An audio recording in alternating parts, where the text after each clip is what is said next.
Let's have a look at redox reactions. We'll have a look at redox reactions in aqueous solution. We'll look at writing half equations and then writing an overall balanced redox equation.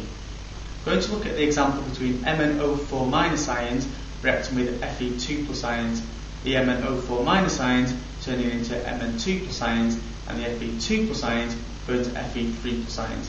The first thing is to get this information down and write that in half equations.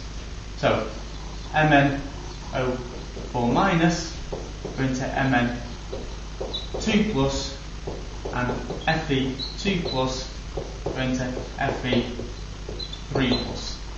The next thing to do is to work out any unknown oxidation states. So here, in the case of the manganese, we need to work out its oxidation states. Oxygen has an oxidation state of -2. So 4 would be -8. Because the overall ion has a minus charge in it, the manganese has an oxidation state of +7. We now need to work out whether the species have gained or lost electrons. In this case, the manganese has gone from 7 plus to 2 plus, has got more negative, so must have gained electrons. And going from 7 plus to 2 plus, it must have gained 5 electrons. Gain of electrons is reduction. In this case, the ion must have been oxidized, must have lost electrons, and we can see it's getting more positive. So 2 plus to 3 plus, it must have lost 1 electron. The next thing to do is to balance our half equations for any atoms. So here we've got some oxygen. That's going to form water.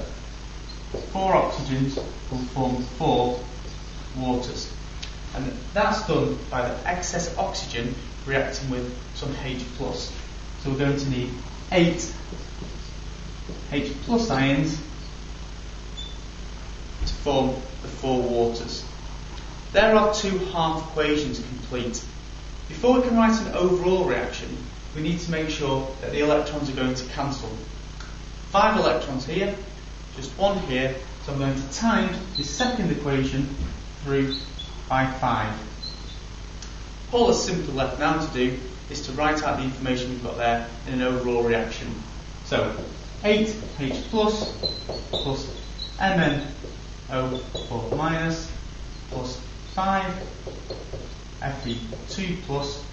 The electrons will cancel and that will form Mn2 plus 5 Fe3 plus 4 waters.